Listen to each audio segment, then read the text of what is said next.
如果这世间真的有菩萨显灵，那一定在南海普陀山。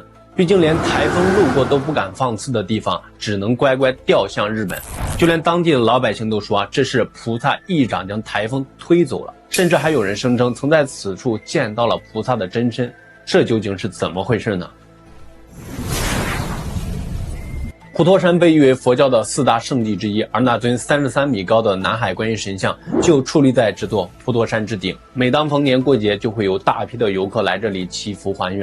然而谁又能想到呢？1997年之前，普陀山还只是一个小庙，直到一件菩萨显灵的事件之后，普陀山的南海观音神像才被世人所熟悉。1997年，寺庙主持为了将普陀山发扬光大，于是给刚建好的菩萨神像举行了一场盛大的开光仪式。此消息一出，吸引了大批信仰佛教的善男信女，他们都想见到这神圣的一幕。可当时天气并不好，天空不仅是乌云密布，而且马上要下大雨。这种天气其实是让人最忌讳的。就在主持进行开光仪式的时候，意外再次发生了。天空突然变得狂风大作，见此情形，主持只得在心里祈祷，可千万不要出什么意外呀。可就在僧人们揭开盖在菩萨佛像上的红布时神奇的一幕出现了。原本乌云密布的天空突然像被撕开了一道口子一样，紧接着一道佛光不偏不倚，刚好照在观音神像上。这一刻，神圣的观音像变得万丈光芒，不一会儿天空放晴了。此时人们被眼前的一幕是惊呆了，天空中竟然出现了身作莲花的菩萨虚影。这一切仿佛神迹一般，人们纷纷下跪膜拜，虔诚地向菩萨祷告。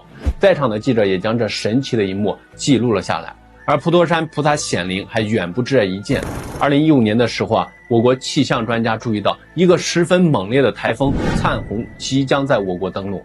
按照台风灿红的移动路线，它将在5日内抵达浙江省的普陀山。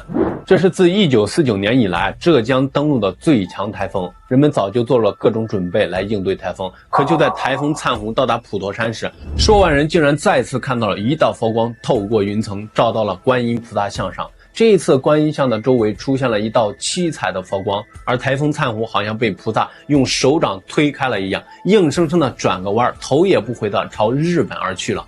经过这件事情，当地的居民坚信一定是大慈大悲的观音菩萨保护了他们。为了纪念这个事件，普陀山建立了超强台风灿红登陆纪念碑，详细的记录了台风转向的全过程。而关于菩萨显灵的事件，还有一件事情，普陀山观音显灵事件竟然真的存在，万人目睹观音手掌推开台风，台风竟然真的转向了日本。自1997年普陀山观音像建成后，几乎每年都能听到观音菩萨显灵的事件。如果说2015年浙江登陆的最强台风灿红转弯事件只是一次巧合，但后来接连又发生的好几次台风事件总不能又是巧合吧。首先是2023年登陆的台风泰利，这时台风以每小时25公里的速度气势汹汹地奔向东南沿海一带，好巧不巧，在经过普陀山时再一次转向了日本。到了2024年，超强台风康尼在台湾登陆时造成了巨大的灾难，可就在即将登陆浙江沿海的时候，却仅仅又是擦了个边，再一次转向了小日子。两次台风的事件又该如何解释呢？除了与普陀山观音神像显灵有关之外，我真的想不出谁还能用科学的方式解释这些现象。又或者说，难道是因为这观音神像讨厌小日子才这么做的吗？其实这事还真不是空穴来风。据史书记载，在唐朝的时候，一个叫慧锷的日本僧人对佛学非常的痴迷，为了更好的研究佛学，他不远万里来到了中国。当他走到五台山时，他请到了一尊观音菩萨像。据说当时的慧锷看到这尊佛像的时候，内心受到了冲击，于是他决定将菩萨神像带回日本。可就在回去的途中，神奇的一幕发生了，海面忽然出现了一大团迷雾，并且许多铁莲花挡住了他的船。就在他无计可施的时候，转身看到佛像流泪了。他立马领悟到菩萨这是不愿给他回日本呀，于是他赶紧跪下来祈求菩萨，如果真的是自己无缘将佛像请回日本，那么他将重新找个地方供奉菩萨神像。说完，这团大雾就消失了，困住他的铁莲花也消失不见了。于是他划着船顺着风向驶去，按照指引他来到了普陀山。恰巧此时慧锷在岸边遇到了一个渔民，在给他讲完整个事情的经过之后，渔民感到非常的惊奇，于是渔民自愿捐出所有的家产，给这尊观音神像修建了一座寺庙。这座寺庙便是如今的不肯去观音院。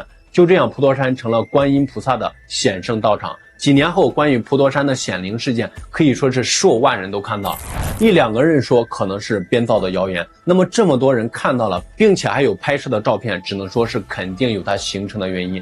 接连发生的几次台风事件也让专家开始对这件事情着手研究。最后专家给出的解释是，普陀山因为受副热带高压的影响，导致周围的空气流动发生了变化，从而让台风掉头去向了日本。显然这种解释有些牵强，因为一次两次就算了，不可能连着3次都是如此。直到今天也没人能说清楚这菩萨显圣的原因。其实我们不必纠结菩萨显灵是真是假，因为菩萨一直在我们心中，所以才能从我们的眼里显现出来。好了，本期视频到这里就结束了。以上内容均来自于网络传说，请大家理性观看。我们下期视频不见不散。